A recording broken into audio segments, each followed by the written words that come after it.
Hello, everybody. It is Christmas Eve. We are hopefully all in our jammies, waiting for a strange person to enter our home and hopefully leave things instead of taking things. And we thought it would be fun for us to do our usual quarantine panel like we do every Thursday night. And so here it is. And also, we're not really here right now. We actually are asleep in our beds. We're probably not asleep. It's 8 p.m., 9 p.m. Central, Eastern? I don't even know. Gary, what time is it? I don't know. I could never get the hang of Thursdays. But It'll be Thursday, 9 p.m. Eastern. Thank you. We're going to have some fun that you guys, maybe you guys have escaped your family for an hour or so, and you can watch this later when you really need to escape your family, like tomorrow. There's never been an easier year in which to escape your family. This is it. We're here to help. We're your family now, people. That's right. Yeah, deal this with is it. all you've got from here on out. And we're very disappointed at your grades. So here is the lineup of tonight's people who are disappointed in your grades. And starting one internet south of me is my unindicted co-conspirator, Mr. Gary Mitchell. Feliz Navidad. Feliz Navidad. Okay. And one internet to the left of me, Chris. Welcome. Hey, everybody. Merry Christmas. Happy holidays. And two internets to the left of me, making his debut upon the American Sci-Fi Classics Quarantine panels. Kevin, tell people where you're from. Hi, Meli Kalikimaka, everyone. My name is Kevin. I host a podcast about movies that involve skateboarding called Gleaming the Tube, which you can check out at gleamingthetube.net. And I'm really excited to be here for this Christmas spectacular. Awesome. And one internet south of Kevin, Jonathan, welcome back to the Quarantine Panels. Hey, thanks for having me back. It's been a while. Fortunately, I've been working again. So that's why I haven't been around here much. But today was my last day for a couple weeks. Nice. And I'm glad to be here. I like weird Christmas stuff. Yeah. And 1, 2, 3, 4 internets away from me. One internet south of Chris. One internet to the left of Gary. Welcome back, everybody. Mr. Kevin Eldridge. Hey, everybody. Yeah, I'm so excited to be here for just a weird Christmas Eve with you, the weirdest people I know. So exactly. I'm very excited that Kevin is making his Classics Track debut with us today as well, because this is all part of our master plan. Is the Classics Track someday will be nothing but Kevin's from Massachusetts. That's right. We got to do something about that infestation of Michaels, after all. Yeah. We've got way too many Michaels. We are fighting back this holiday season, man. We're going to come in every 10 minutes like the first chapter of The Hobbit.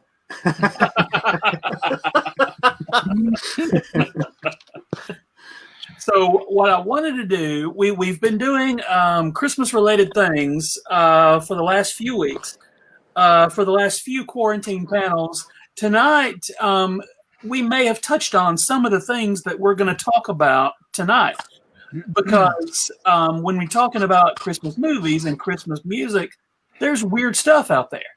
And so I thought tonight we can kind of do maybe a catch-all of a lot of the weird stuff that fell through the weird cracks, so to speak, if you'll pardon my French, in the other panels.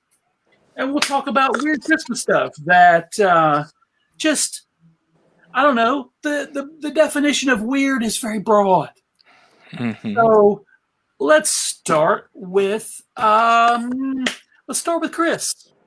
Okay, the first and the weird Christmas thing I'm most passionate about. I talked about a little bit when I did the Christmas music show that we just did a few weeks ago, and that is this whole movement in the early 1980s to connect E.T. with Christmas. E.T. came out in May of 1982, and because it became like the biggest blockbuster ever, immediately everyone was like, okay, E.T. is here to stay. E.T. is a cultural phenomenon like no other. How can we make money off of that? And the most immediate thing is Universal Studios decided to try to have a coup against Santa Claus at Christmas in which E.T. would replace Santa Claus. They did this in two notable ways. The first way was they released an abundance of holiday-themed merchandise with E.T. Everything from wrapping paper to Christmas stockings with E.T. on them. I recently moved, otherwise I would have one with me. Unfortunately, it's in stores right now, but there were a bunch of these different ones. And as I talked about in the previous time I was here, Marty Merchant, who was a country singer, had a song called E.T.'s Helping Santa Claus this year. So there's this all kind of weird kind of movement to have E.T. become the new holiday idol, because the feeling was that Santa Claus was played out. Kids can relate to E.T. more. So you go into the local Hallmark store, you can get E.T. candles with a Santa Claus hat. But the absolute best thing was at certain malls across the country, you could choose to get your picture taken with E.T. or with Santa Claus. Now, this was not done with Universal's knowledge, but there was so if you just do a Google search of Santa Claus ET, and you will see some terrifying pictures of like paper mache ETs with Christmas hats on. There is a picture of just this horrifying man in a handmade ET mask with two terrified children with ET shirts on. Okay, so E.T. lost his coup in 82. Didn't really catch on as much as they tried. But over the years, there have been some other attempts. In 1991, for the Christmas season, you could get your picture taken at Sears with E.T. wearing Santa hats for the holidays. There's a commercial for this on YouTube. And the whole thing there was this was sponsored by Universal, and this was the sort of thing, all the money went to charity raised by ET. You could pay $2.50, have your picture taken on like ET's bike against a green screen, bunch of these pictures. The Christmas card comes out, it says ET and me. It's fantastic. That failed too. So this brings us from 1991 to 2019, where Comcast releases this commercial that is weaponized nostalgia of Henry Thomas all grown up, and E.T. comes back to visit Elliot's family. Oh, I remember that. Yeah.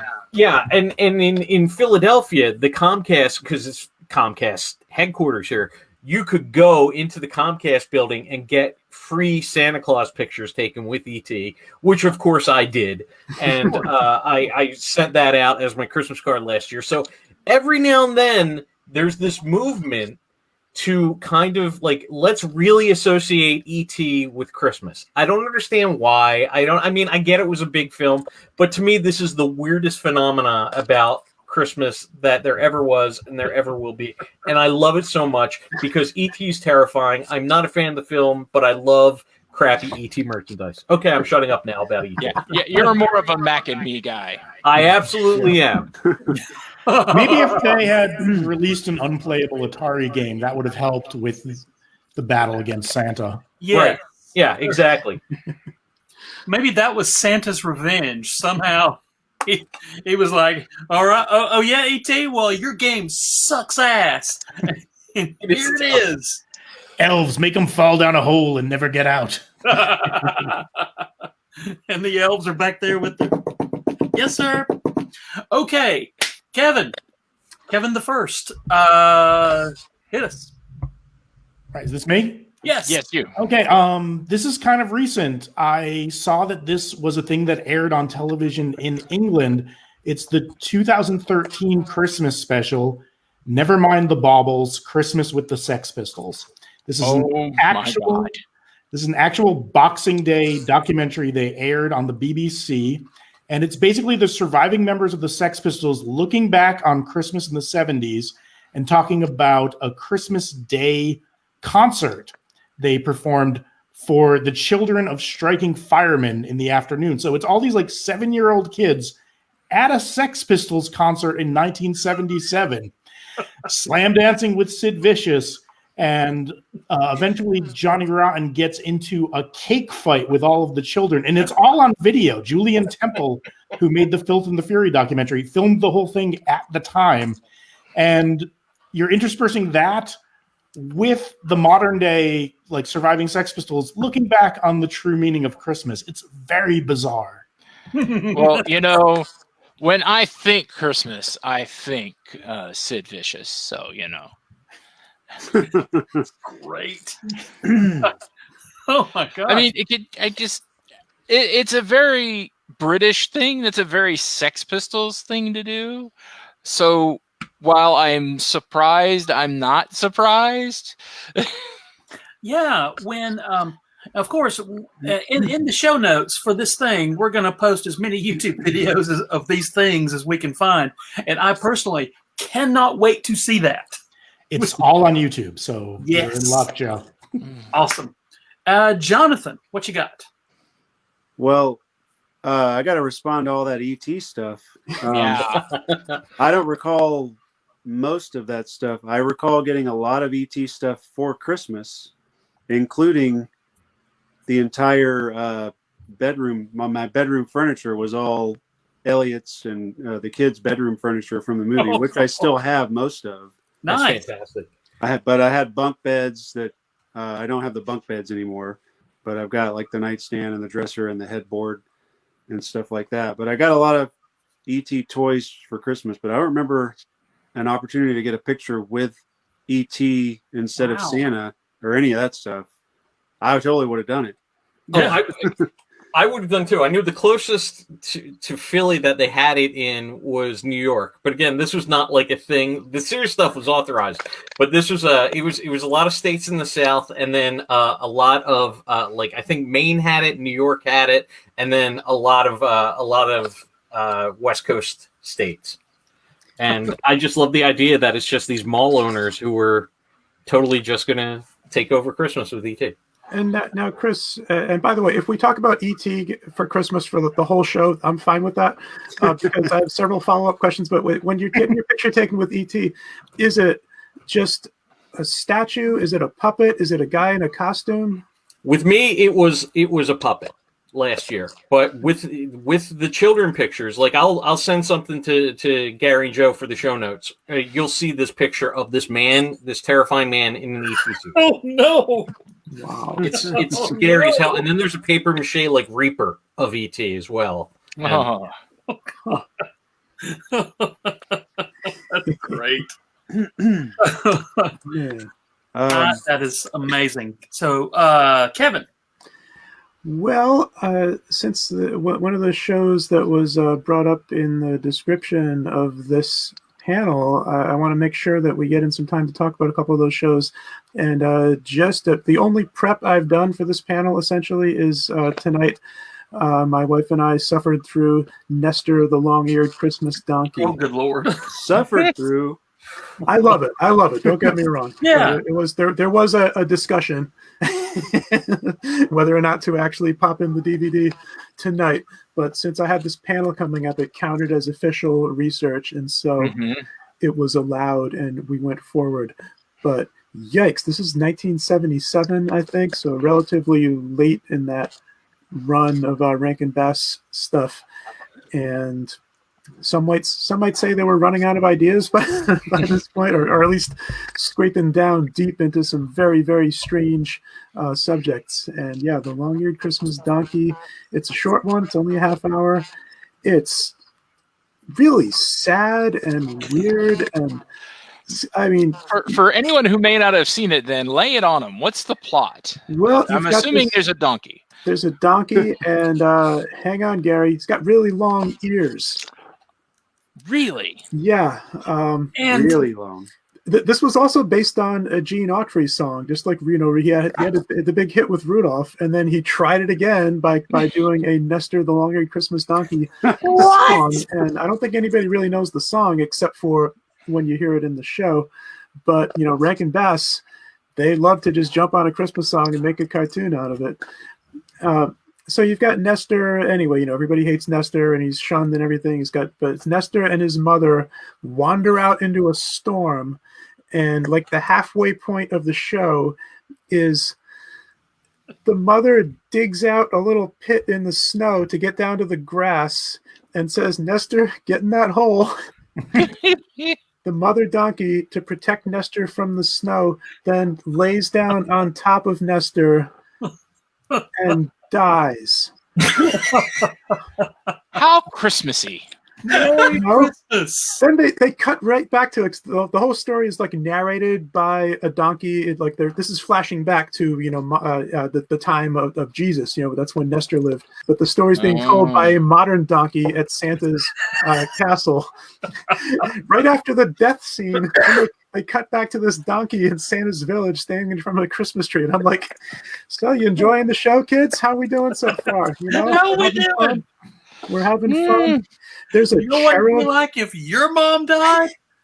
It's astonishing. Then this little cherub shows up. It's like this little half-naked little girl with wings with a crazy, annoying voice, and she just flies around hovering over Nestor. Ultimately, Nestor ends up being the donkey that is sold to Joseph and Mary. And Mary, pregnant Mary, rides on top of Nestor the long-eared donkey. He wraps his giant ears around Mary to protect her, I guess. And then they specifically say that it's Nestor that leads them to the manger, where the whole thing is that, the birth happens in the manger. And watching it tonight, I'm thinking, well, if you leave the location of your baby's birth up to a barn animal, you're going to end up at a barn. You just may have your baby in a barn. Yeah. I also watched this today, and I don't say because I knew right up. We thought we saw a guy in the window just like an hour ago. I knew it. Roger Miller gets a lot of mileage out of that GD Nestor song. The song is incessant. It's super annoying. It just will not stop. Usually Rankin Bass can at least be counted on for some catchy tunes. Yeah. And this one they have the one song and they just go back to it over and over. Yeah. They do it. There's a different song and it sounds more like a Rankin Bass song for the journey. They meet all the animals along their way getting towards Bethlehem. And that one is that's a Rankin Bass. That's Maury Law's, style, the classic Rankin Bass stuff. But yeah, other than that, it's Roger Miller, the Nestor song again and again and again. And Linus completely left Nestor out of his "That's What Christmas Is All About" speech in the Charlie Brown Christmas too. It's the most important part. Seems like an oversight. Yeah. Well, I'd like to respond to that because the title of this panel, the donkey and the otter, they're two of my favorite weird Christmas things. And I don't remember seeing Nestor the Long-Eared Donkey growing up. I don't think it wasn't as popular as Rudolph and Frosty and all the other ones. But I remember seeing it just a few years ago. And I liked all that weird stuff. But the thing I liked about it the most was that it ties together the two major mythologies of Christmas, which is Santa Claus and Jesus. Like this character brings it all together. So in a way that's not offensive to anyone, regardless of your religious beliefs. It's just kind of like these are the subjects of most of the other Rankin Bass shows are the Jesus story and the Santa Claus story. And most shows they go one way or the other. And Nestor more so than any other really tried to. The two can coexist, and everybody's happy. So this is kind of the Rankin Bass Christ Donkey cinematic universe. Yes. Yeah. There's definitely a connected universe within the Rankin Bass stuff. Oh, sure. Yeah. There's a lot of crossover between a lot of them. The other weird thing about this, or it's just kind of goofy, is Nestor was 1977.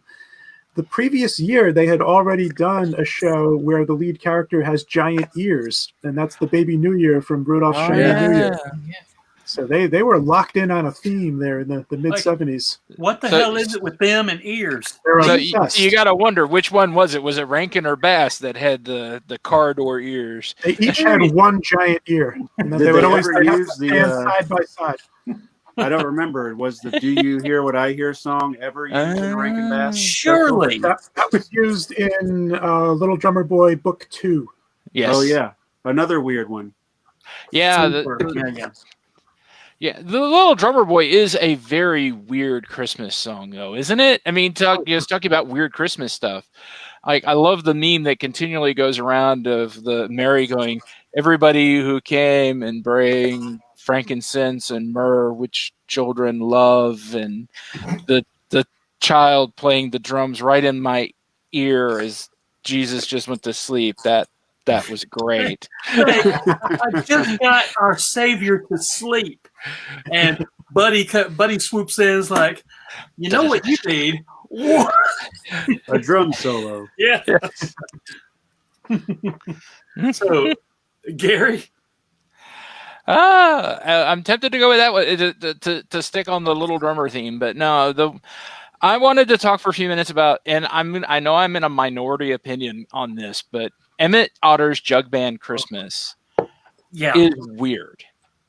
It is and weird. It's a touching story. It's beautifully done by Henson. It's got some great music. But I remember being like an 8-year-old kid watching it when it premiered. And the opening song, between him and his mom, and we ain't got no hole, we're poor, we're broken down, we're hillbillies, but we don't have a hole in the wash tub. And I'm like, okay, yeah, well, and fine, it's life's not about material possessions, but at least we have this one thing. And then we get to the point in the special where he makes the hole in the wash tub, and I remember 8-year-old me just being incensed and outraged that how dare you do this to your mother. Chekhov's wash tub. Yeah, you had no hole in your wash tub, and now there is, and you don't even win. The freaking loser is who Emmet Otter is. Although the correct act won, because that River Bottom Nightmare Band, they rocked. So good. They have a fish whose sole purpose in the band is to spit water on the audience. Yeah, every band should have that. That's Much so like fun. the Sex Pistols with their spitting on the audience. So this must be a Christmas theme. I think we're coming Christmas together. spit. Yeah. They were contemporary. That was right around the birth of the punk era. We got the Sex Pistols and we got River Bottom Nightmare Band. They're both great bands. Mm-hmm. Yeah, so I just remember being like the next year, like my mom was like, "Let's watch Emmet Otter again." I'm like, "No, Emmett deserves to pay punish for what happened to him." I tried to show Emmet Otter to my kids this year, who are like 6 and 4, and they had no. And it was like, "What is it about this incredibly depressing, slow-moving special that's not enchanting you, children?" with these dead fathers and abject poverty. Yeah, I love it. I love it so much. I think it's a wonderful, wonderful show. And yeah, so much was so unusual about that. And yeah, dealing with the fact that the father was dead. We're meeting Emmett. It's just Emmett and his mother by themselves. I love the relationship that they have, and that it's so different from what you'd expect of a cartoon mother-son relationship. Like, they were friends, and she liked to have fun. She liked just singing songs with them and going down that ice slide into the water, or onto the ice, I should say. They weren't drowning. The characters were so special in this. It's timeless, I think, although maybe not based on Kevin's kids' reactions. But maybe when I get a little older. Yeah, to me, when you look at this, they could have made this show last week. It has a timeless quality to it, even though it's from 40-something years ago. I think it really holds up as something really special and wonderful and weird, which is good. Mm-hmm. I love it. I watch it every year.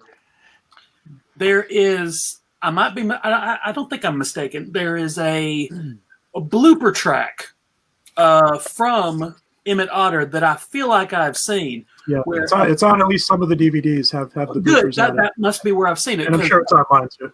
A piece of the scenery falls apart, and then the mom watches it roll past and goes, "What the hell was that?" You know, it's when they're outside the music store. Okay, it's a drum. They for the scene they want a drum to come rolling out of the store and then come to a stop, and they had to physically roll the drum out, and they could not get the drum to do what they wanted it to do, and so it was take after take after take. And meanwhile, the puppet otters are just standing there in character. They just keep doing the voices, reacting. Yeah, it's hilarious. It's great. Yeah, never break character. Commit to the bit. You gotta commit. Yes. And I know that some of you, or some of us at least sometimes, are in the Atlanta, Georgia area, and the Center for Puppetry Arts in Atlanta, which has that amazing Henson puppet collection. And I know that the one time that I was able to visit there, and I know they rotate out their exhibits, but when I was there, at least Emmet Otter was there and Ma Otter. The two otters were there with the rowboat. It was all there together, and I mean, I almost just fell apart. That's awesome. Everything. They have all the Muppets, all the Sesame Street stuff. Everything is in that museum. It's beautiful, but that's what got to me was there's Emmet Otter. Yeah, and they just announced this week that the center has, excuse me, has all the puppets from the Rankin and Bass specials. Really? Oh wow! So timely. Yeah. We our friend Bo Brown works there, I believe, and highly recommended if you're in the Atlanta area. Center for Puppetry Arts.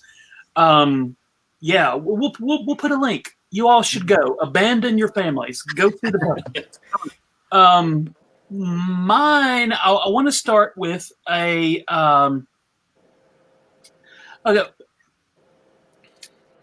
Okay.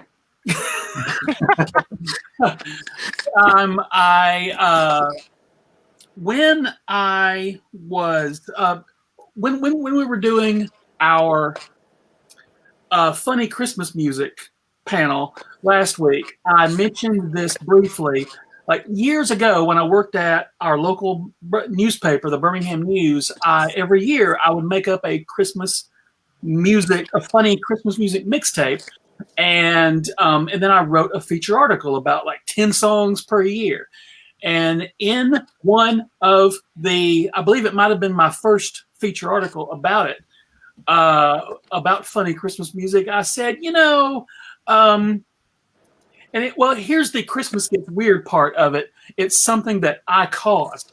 And here is the thing. I wrote, I'm in my little intro paragraph before I get to the countdown of the things. I said, nobody likes that condescending, or you hear it all the time, and nobody likes to hear "Have yourself a merry little Christmas." Well, it turns out that Hugh Martin, the songwriter of "Have Yourself a Merry Little Christmas," lives in Birmingham, Alabama. Oh. And he's from there. And he saw my article. Oh. And he was, at the time, 80 years old. Oh, wow. And this was a man who had probably made $6 billion off of this song. And he sent a note to me through my features editor, and it was very polite. He said, "Thank you for mentioning my song. Signed, Hugh Martin, Oscar winner, Grammy winner."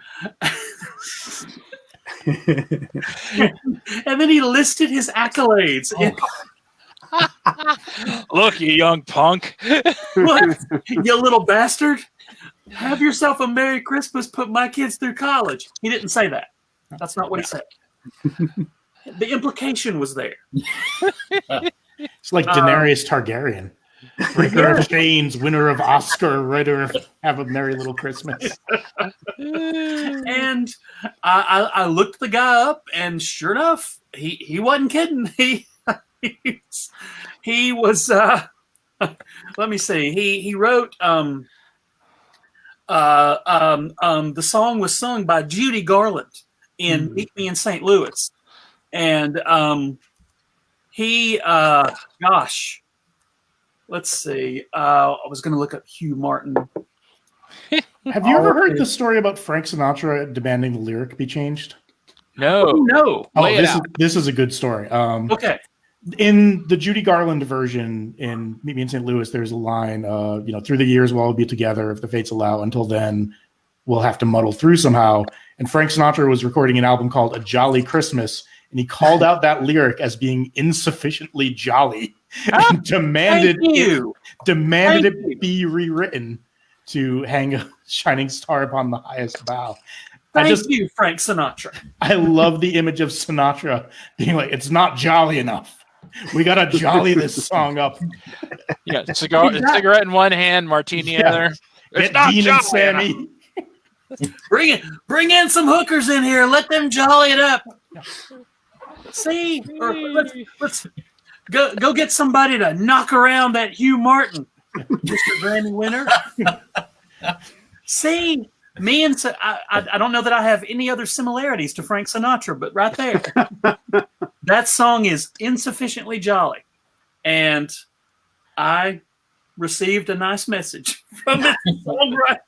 And look, okay, I'm just a goofball writing an article. How do I know the writer of the song is in my hometown? That's amazing. Well, you're a journalist. Surely I could have done a little bit of research and found out that this man was. I mean, your criticism remains valid, though. So, Yeah. And Frank Sinatra apparently agreed with you. So I feel vindicated in retrospect. Yeah, Joe, you and the chairman of the board, like that. Maybe when Sinatra wrote to Q Martin, he signed it like Frank Sinatra, winner of 45 Grammys, chairman of the board. No, I'm just afraid that tomorrow I'm going to get an angry letter from Nestor, the long-eared Christmas donkey. If you don't, Kevin, I'll write one for you. Yes. Thank Well, you. that's going to be my doorstop. So Nestor existed during the time of Jesus, so I don't think he's around anymore. But the guy who narrates the story might still be around. Yeah. As we learned in the special, he's long dead. Like his as mother. he should be. Like his mother. Like his mother before him. On top of him. Oh, No. Wow, this got grim, didn't it? Happy holidays, everybody. hey, Merry Christmas. Chris, lead us to the next one. Yes, Chris. Okay. Please. Well, Gary, when we did the show last week, Gary doesn't realize it, but we became best friends because he mentioned the Max Headroom Christmas special, which is again, I still have this on my desk from the last time I was on here. The Max Headroom's Christmas special. It was called Max Headroom's Giant Christmas Turkey, and it aired on Cinemax in 1986. And it's just kind of this really, Max Headroom, people either love or hate because he was very much of his 1980s time. The Coke commercials were annoying. I love the science fiction show. I love his Cinemax talk show because he was really like a wise ass. But what he wanted to do with the Giant Christmas Turkey, Matt Frewer and the staff of writers, they basically deconstructed the Christmas special by have it being very, it had a very like late night with David Letterman kind of feel to it. He had special guests like Bob Geldof on, Robin Williams, who was zonked out of his mind, and it's so hilarious to watch. He had Tina Turner was on, just basically not even promoting anything, just there because she was delighted by Max Headroom. But the big appeal of the Max Headroom Giant Christmas Turkey to me is there's a bunch of songs that go on through it. The first one is a song where he's riding through the streets of England on a horse and buggy, surrounded by like a children's choir, and he's singing a song about the magic of children, which during the last verse, Max Headroom suddenly begins debating whether or not he'd have a quieter life if he killed children, which is just this really strange and dark turn that the song took. And so throughout the show, there's all these songs that take really bizarre turns, but it's really funny because it's both a Christmas special that has become a tradition, at least around my life, every year, but it also kind of really pokes fun at classic Christmas specials. And it ends with Max surrounded once again by the children's choir singing a song called Merry Christmas, Santa Claus, in parentheses, You're a Lovely Guy, which is really catchy, is very well produced, so much so that they did release it as a single. They got some airplay. It got some MTV airplay, too.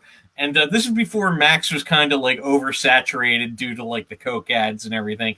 And watching it now, it's really funny. It's got a great like satiric bite to it, and the songs are great. So it's very strange. I showed it to a friend for the first time last week, and he was just like, "Why isn't this known every year as like a staple? Because it's so much fun." And the whole thing's on YouTube, so you can go and watch it. Yep. If you want just the single is there, but the whole special is there for your enjoyment. Cool. That I didn't know that was out there. That's good. Let's go to over to Kevin. All right. So in 1980, sorry, I've never done this with another Kevin before. It's very strange for me. In 1982, ABC aired the holiday special "Christmas Comes to Pac-Land," which is an offshoot of the Pac-Man Saturday morning cartoon series, a cartoon series I, as like a young video game enthusiast, was very excited for. Until I watched it, and then I became less excited. And Christmas Comes to Pac-Land is, there are a lot of strange Christmas specials, but especially animated ones. But this one, I think, really punches above its weight in terms of Santa Claus crash lands in Pac-Land, but he is from our Earth, so he's a human being. The rest of the people are Pac-Man figures. Everyone, like the Pac-Man and the ghost monsters, are all obsessed with chomping each other, but it never really gets into why that is or what the goal of chomping is. Is it because like no one dies? You're just kind of like, oh, we're going to chomp them and it will hurt them. The ghost monsters eventually discover the true meaning of Christmas, as is their wont in a special like this. And they make power pellet cocoa. It's a very strange special that oddly my kids really liked that one. Although they just referred to Pac-Man as the dad because they have no frame of reference for Pac-Man. But I thought that one would be worth shouting out on this panel. I just put I put that special up as a watch party on our Facebook group page just the other day, and the stunned reaction from people watching it for the first time, and from and I put it up on my personal page too, and people were like, "This exists?" I'm like, "Yeah, man." And the fact that Pac-Man, if I'm not mistaken, they knew who Santa Claus was, yet he was not of their species. He was like an interdimensional thing. Yeah, and I was like, does Santa Claus have an infinite improbability drive, like in The Hitchhiker's Guide to the Galaxy, where he traverses through all points of reality at once, and that's why he crashed in a different dimension? These are all good questions. Yeah. And the dog's name is Chomp Chomp, which is just fantastic. There's a lot of great little touches to the special. Yeah. The world building is really top notch. Tolkien-esque. No, I love when years after the show. Well, okay, so the Pac-Man show, kind of came on around the same time as the video games were so big, but it was years until there was an arcade game that looked like that cartoon. And when that happened, I was like, finally, we've reached video game nirvana. But before then, it was like, what's this freaking maze? Why do I care about this? What about the children? What about Chomp Chomp? Anyway, but now let's go down to Jonathan. Well, I remember that Pac-Man special. I used to have a VHS tape. I think there used to be two. There was Cartoon Network and another cartoon channel, and they would air all these weird, like Snorks and Care Bears and all those kind of things, and I would just record all of that and then watch it again every year.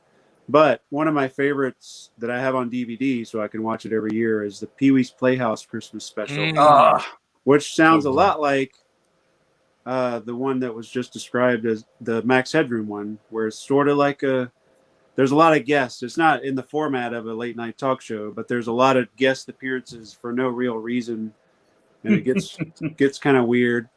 But I mean, that was in keeping with the Pee-wee's Playhouse format, I guess. But that one's a lot of fun, and it's weird. It's fantastic. Tragically, I remember Little Richard is in it. I'm pretty sure. Yeah. Yes. And Frankie Avalon and Annette Funicello. Yep. And there's a lot of double entendre stuff with Frankie and Annette, which they couldn't do in the 50s and 60s. But Pee-wee's like, yes, we're doing it. And yeah, it's awesome. And my favorite part, well, I live in the Atlanta area, so we don't get a lot of snow. But anytime it snows even a little bit here, I feel like the way he reacts when it starts snowing, and he's just like, "It's snowing! It's snowing!" He goes into the room and comes right back out fully in like full, snow gear and stuff, and runs outside. So basically, whenever it starts snowing here, I usually find that on YouTube and share it on Facebook and stuff. Nice. Sadly, that left Netflix like a couple of days ago. Oh yeah, it was on Netflix for a long time. Or I guess when this airs, about a week ago. But. Yeah, it was when the announcement that was leaving came about. I was like, crap! I meant to watch that. Yeah. It seems like an odd date to pull it off of Netflix. Like, could they not have waited until say the 26th? Yeah, I'm guessing they're saving it for I don't know, Pee-wee Plus. Well, wait, you see, they had to make room for Colonel Sanders' Christmas love movie. Right. They really did. They really did. That's pretty big. A lot of bandwidth on I don't condone Mario Lopez. Condone or condemn this, but it is on Daily Motion. Just there you go. I didn't upload it. Someone did, so you can say it. You didn't do it, but you're going to reap the benefits. Sure. Some hero uploaded it. Some hero, indeed. So Kevin, other Alpha Kevin. Yeah. From now on, we're going to call you Other Kevin. Okay, I'm good with that. Even if there's only one of you, you're Other Kevin. Always, from now on. I wanted to bring up another cartoon special that's been a long-time favorite of mine, and it's pretty obscure, and it is weird, so I thought it would qualify to kick around here today, and I got an image for it for my screen here. Ooh. This is from, and there's one more guy behind me. There he is. There's three of them. These are three aliens from a cartoon called A Cosmic Christmas. Oh. This is from the mid to late 70s, 77, 78, I believe. It was done by Nelvana Animation Studio out of Canada, and they did a bunch of very strange cartoon specials right around this time. And they also did the Boba Fett cartoon in the Star Wars Holiday Special. I was also by the same company. But this one, like, it wasn't on major networks. It would just kind of pop up on, like, syndicated on UHF stations. And I used to see it several times a year, it seemed like. And I confirmed this actually with a friend of mine who also remembers, like, it seemed like there was some UHF channel or another would show it practically every night during December. And so we would just keep on watching it again and again and again. But it's really good. It's very strange. It's just like a small town, and these three aliens land in a spaceship to learn about Christmas. There's a little kid who has a pet goose. There's another kid who kidnaps the goose because he's going to eat it. And Christmas goose? Yeah. It's crazy. The weirdest moment is when the kid befriends the three aliens, takes them home, and they meet his parents and his grandmother. And the grandmother, there's a really weird moment where the grandmother is kind of into the aliens. Like, she starts like fluffing up her hair, going, "Oh, men from Mars, hello." and then it moves on. It's just this one little 3-second scene of the grandma really seems to be excited about meeting these giant Martians. Earth girls are easy. I guess. Yeah. Oh, yes. So it was hard to find for a while, back in the earlier times. I spent the 80s just trying to figure out if it ever really happened or if I just made it up, in my The mind. entire 80s. I get Yeah, that. at some point in the 90s, I tracked down a bootleg VHS of it, and these days it is available here and there. If you search, Beautiful copies on YouTube right now. nice, good to know. Yeah, so if you search A Cosmic Christmas, you can see the show. For your hot grandma action. Yeah. Show it to your grandmother. GA. Christmas gifts, everybody. Yes. It's excellent. Again, it's funny and it's weird and it's the whole look of it is very different from most of the other animated Christmas specials. But it's actually really good. It's really strange. It's Canadian. It's A Cosmic Christmas. Oh, I just heard Deanna bell ring. Yes, I'm sure Deanna knows it. From Deanna, yeah. Have you ever seen or heard the Flaming Lips Christmas on Mars thing? No. I know that. It sounds. I've never seen this one you're talking about, but so I think it was an album, but then they made a movie to go with it. So it's like a soundtrack. The soundtrack came first, but it came from, I guess the main guy in the Flaming Lips had this recollection of some movie that he used to watch as a kid where Santa Claus was on Mars, but then he could never find, almost like a Mandela effect kind of thing. He never could find anything about it as an adult when he went back to try to find it. So he just figured it was some kind of weird thing where he fell asleep watching one movie and woke up watching another one or something. But maybe he fell asleep watching this thing. Perhaps. Or the Santa Claus did conquer the Martians, of course. Yeah. That's a different. So that's another one that I was expecting that to come up at some point, but. So up next, Gary. All right, so we have to talk about this one because we are using it as our image for this. We have to discuss the adjective called He-Man and She-Ra, a Christmas special, where if I wish Bo was here to confirm or not, this is, as far as I know, this is where we learn that Prince Adam's mom is from Earth and she made her way to Eternia somehow. But I also blame this special for the Masters of the Universe movie, because the plot here is Orko gets aboard a weird craft that Man-at-Arms is building to spy on Skeletor and ends up zapping him to Earth, where he kidnaps basically these two kids right before Christmas and brings them back to Eternia. And it's just, crazy He-Man shenanigans because She-Ra's out at this point. We get Skeletor and Hordak and their boss. And these two kids. Who's their boss? His name is Horde Prime. Oh, so it's a Transformers crossover too. Yeah. And he's like, no, if the Christmas spirit comes to Eternia, I will not be able to take over. So, he tells Hordak and Skeletor to, wipe out these two kids before, Santa gets there. Before the message of the Christian God gets to Eternia. Yeah. Yeah, I mean, it's Filmation, it's wacky, it's got, everything you expect out of Masters of the Universe, the cartoon. Skeletor ends up saving the day because he doesn't want Hordak to win. I think there are a lot of... Which offends He-Man to no end when the kids go, thank you, Skeletor! A lot of Skeletor meme action comes from this special. Yes. Yeah. I don't want to feel nice. I want to be evil. Exactly. Yeah, and I have to quote Adam, because every episode of the Filmation series ended with He-Man giving you a lesson. And it's like, though we celebrated and get presents, Christmas is about caring, sharing, and goodwill, and its spirit is within us all. And then Orko goes, I like the presents! What a bastard! Come on. Yeah, so it's Eternia and He-Man and She-Ra are weird enough on their own, and then you start bringing in Earth and Christmas, and it's just like, yeah, Nice. Good This time. was a profoundly weird special. Yes. Like all of the ones that we've talked about so far.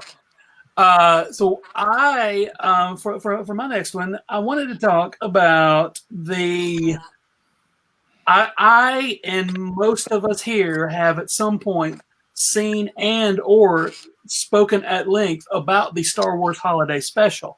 So I shan't do that now. What I want to mention is the Star Wars Christmas album, Christmas in the Stars, which was written and created by people whom I don't think ever saw the movie or knew what it was.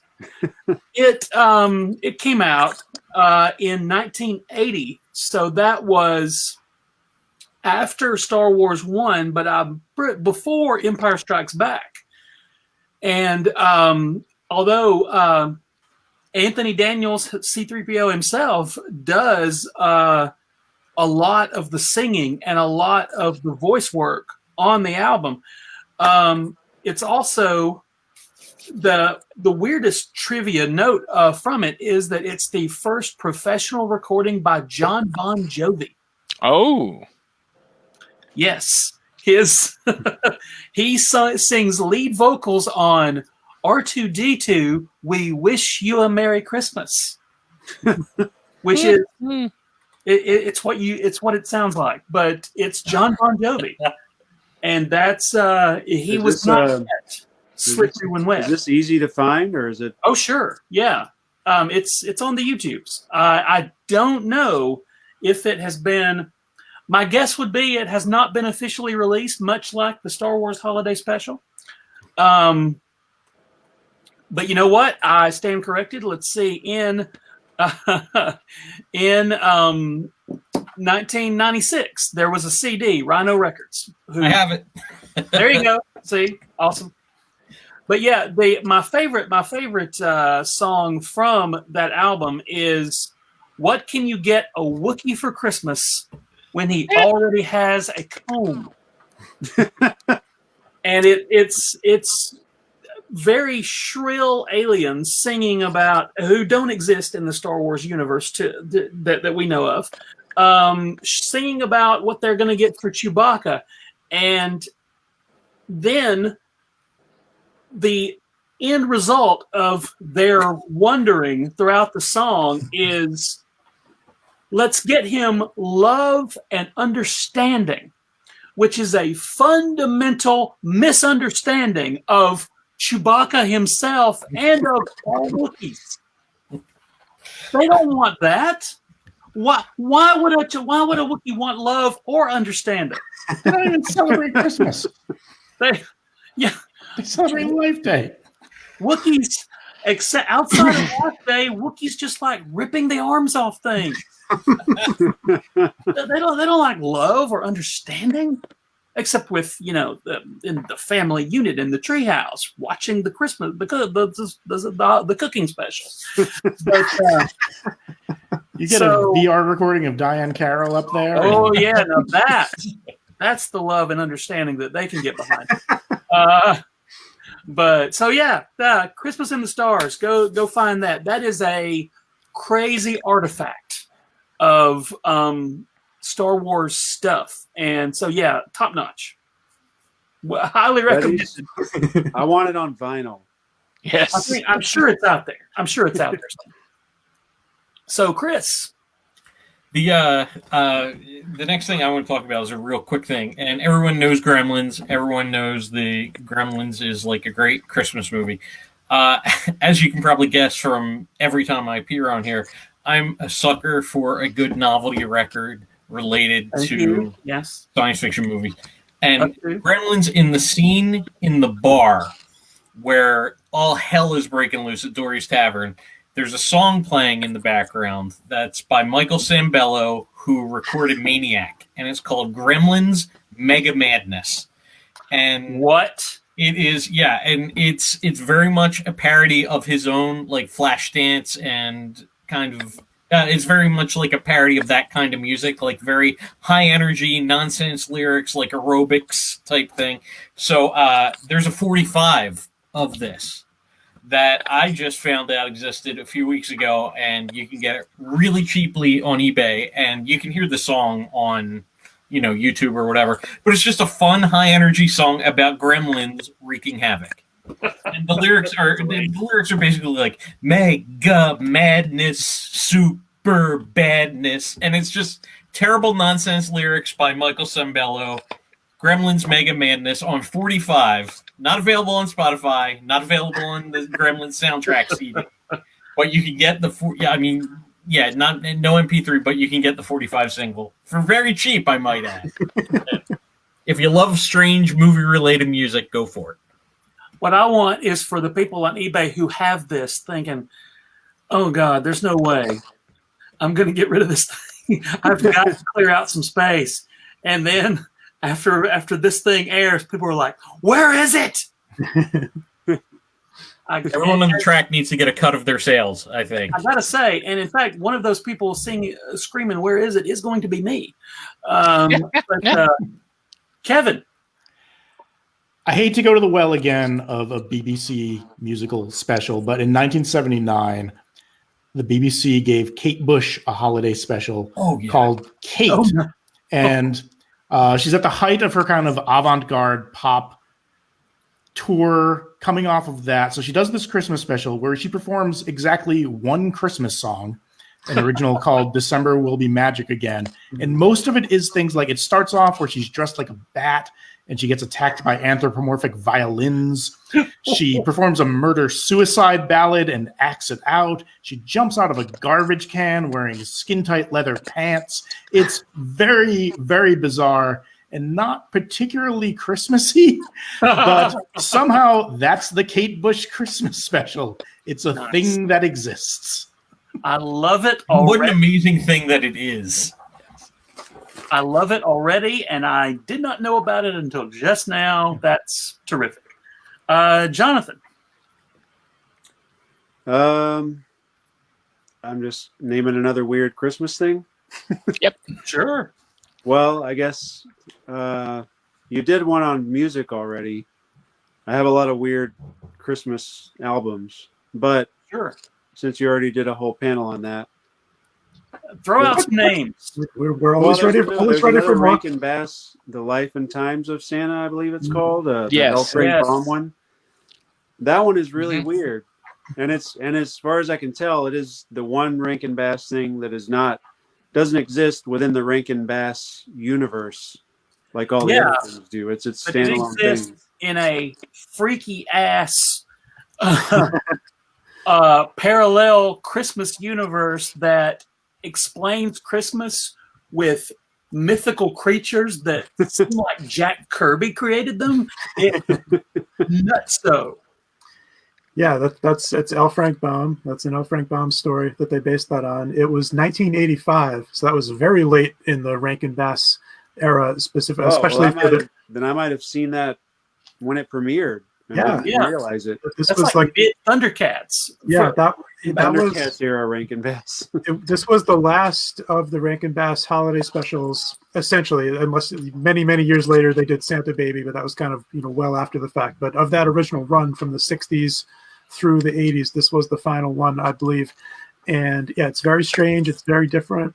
It's also just beautiful, just because they had perfected their techniques, the animagic techniques by then. That if you go back to Rudolph, 1964, it looks rather crude as far as the figures and the animation. It's wonderful. It's beautiful, of course, but it also looks very simple compared to what they would go on to do over the next 20 years. So by the time they got to this one, to Life and Adventures, it's really gorgeous.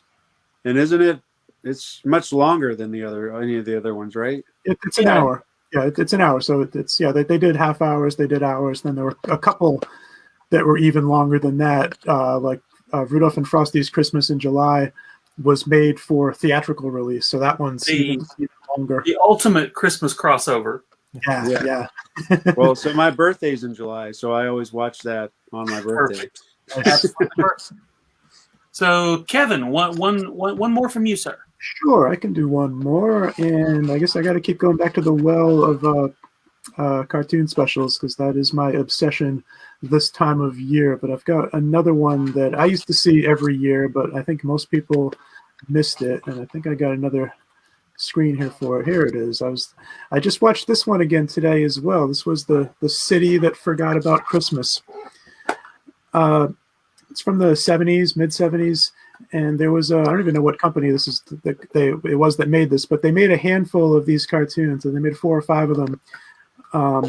Very religious. It was a religious group, I think, that made these cartoons, and they all starred. The characters are not on the scene there on the screen, but there was a little boy and his dog were kind of the stars, at least of the framing sequences of all these specials.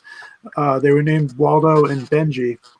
It's confusing because the kid's name is Benji, the dog's name is Waldo, which is weird because you think of Benji from the 70s, Benji's the dog. And mom's name is Lassie.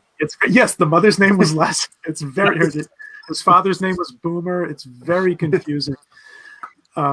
City That Forgot About Christmas is essentially a flashback that the mustache dude in the middle of the screen there is Benji's grandfather, and he tells Benji a story about long ago, and this old man who happened to look exactly like him wanders into this horrible, sad little town that's the city that forgot about Christmas, and he's there to teach everybody about Christmas.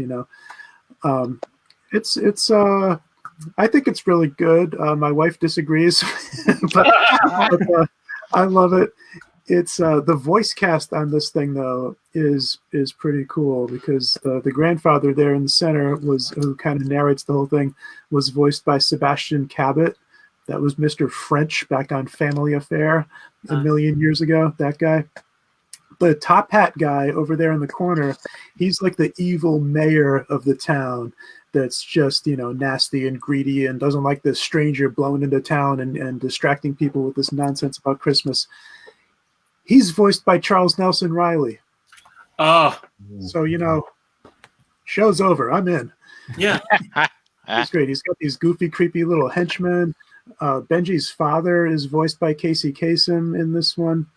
And there's a few other Don Messick, I believe, does some voices, so that it's not the sharpest looking cartoon you're ever going to see, but the voice talent was just killer and fun. And I don't know if it's available anywhere these days. It's probably online somewhere, if nothing else. Back in the pre-internet 90s, I was trying to find this thing, and I ended up ordering it through a religious mail order catalog. I got all the Waldo and Benji cartoons on VHS through this crazy catalog, and then I proceeded to receive the crazy religious book catalog for like 20 years after that. They knew where you were, and they thought they might get another sale. Yeah, but they never did. They never did. I got what I wanted out of them. So I assume these are online somewhere. I've never tried to look them up, but there's this one. There's also one called Christmas Is, a second Christmas special, which also stars Waldo and Benji. There's an Easter Is as well, which is fantastic. Kind of pretty obscure cartoons. Most people, I think, don't remember these from the 70s. I feel like a missed opportunity would be in the A Christmas Is special based on the Run DMC song, and I feel like they left money on the table with that. Especially now that Run is a reverend. Yeah? Come on, people. Garrett. All right, so with mine, which I'm assuming we're last since we're at near about time, I am tempted to go with the Jack Frost movies. There's the one with Michael Keaton, which is horrible, a horror movie only in that it's horrible. And well, there's not only with Jack Michael Frost, Keaton, but with Henry Rollins as well. Yes. And there's an actual horror movie about a killer snowman called Jack Frost. And I tell you, when you're a kid and they confuse the two.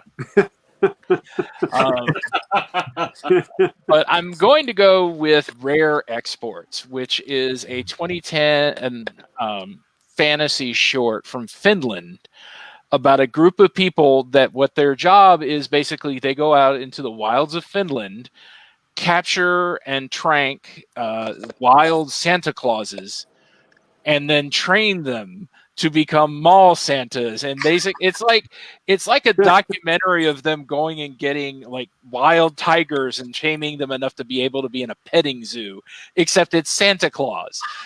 It's like, you've got to be careful. He's going to rip someone's arm off. It's dark, but it's hilarious. They actually did they expanded it into a full movie, Rare Exports: A Christmas Tale. I prefer the short just because it's much punchier. Get in, make your point, get out. But they're both worth watching. It's something amusing to watch a feral Santa Claus. I feel like that is streaming, maybe on Hulu. That I may have passed by it when I was, but yeah, that's out there. You've got to see that. My last one that I wanted to touch on was again going back to the early '80s, like we have multiple a zillion times throughout a lot of these panels. I wanted to talk about Grandma Got Run Over by a Reindeer. Because get away from that song. You can't. Because when I mentioned the awful song Christmas Shoes, which is terrible and horrifying, and my mommy's gonna die. Patton Oswalt has a great bit about it. You can find that on YouTube. But when I mentioned that to somebody, a friend of mine goes, "Well, what about?" Because I call it truthfully, that song is a death song about mothers. Mm-hmm. And a friend of mine goes, "Well, what about death songs about grandmothers?" And at first I couldn't think of one. He goes, "Dude, Grandma Got Run Over by a Reindeer." And that's when it hit. That's when I realized, oh yeah, the original song was one of those songs that I came across on Dr. Demento. So I kind of felt ownership of it because no one else had heard it. And when it hit mainstream radio, I was like, yeah, I'll put that on set 6 months ago. Thanks, buddy. Look, you stay in your lane, pal. I'm the Christmas novelty music guy. And this is when I was 11. But when it hit, like throughout the year, of course, now everybody thinks it's the funny Christmas song. There are no others. And that's, as we've proven throughout this panel and all our others, that's incorrect.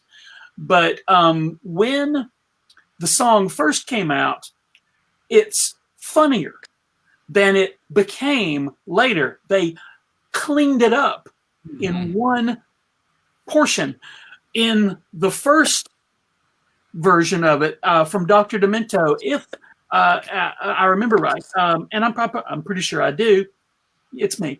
Well, the big punchline in the song is, should we open up her gifts or send them back? And in the original version of the song, there's that pause for the laugh because it's dark and funny. Well, as the years progress, and the song became more mainstream and played everywhere, they added a chorus of the bereaved family going, "Send them back," as if to say to everyone, look, we know our grandmother was just murdered by magical reindeer, but we're not monsters. Like, look, we're still human beings. We're going to take back the presents, guys. And the fact that they dodged the dark comic, the best part of that original song, they dodged it, and they ran up to the wall of comedy and took a left turn. That infuriates me, and I will rail against it until I don't know when. Maybe just now. Maybe now's the end. I don't know. I remember being incensed when they did the animated cartoon special because every popular song eventually got one where they dodged the bullet. No, she wasn't really run over. They just thought she was run over. The whole point of the song is that Santa Claus and his reindeer, accidentally or not, murdered this woman. Vehicular homicide. Oh, she's fine. She didn't die at all. Outrageous. I gotta say, I don't remember, so you're how giving was the that- family way too much credit, I think, for as if they have the best, the most respectful intentions in mind by returning the gifts. Is it? One could argue that they just want their money back instead of being stuck with a bunch of old lady presents. Or are they sending the gifts back to Santa to send a message? We know what you did last Christmas Eve. We know it was you, you bastard. That would be You broke great. my heart, Santa.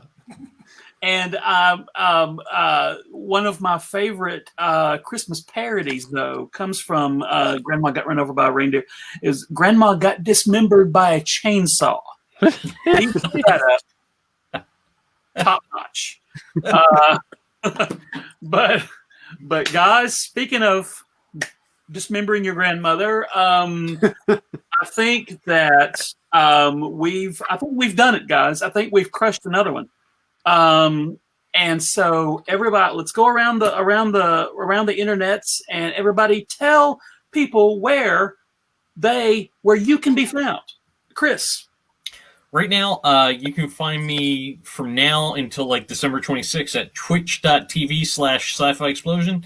I have all night tonight and most of the day tomorrow my Sci-Fi Explosion Billy Ocean Loverboy music video Yule Log, which is exactly what it sounds like, along with while you watch the Loverboy Yule Log, there's my favorite holiday songs ever playing, and after that I'm going to show all my December shows, including Music Video Book Club, which myself and a panel of experts and comedians discuss 12 of the best Christmas music videos ever made. So that's right on Twitch from now until whenever I get tired of it.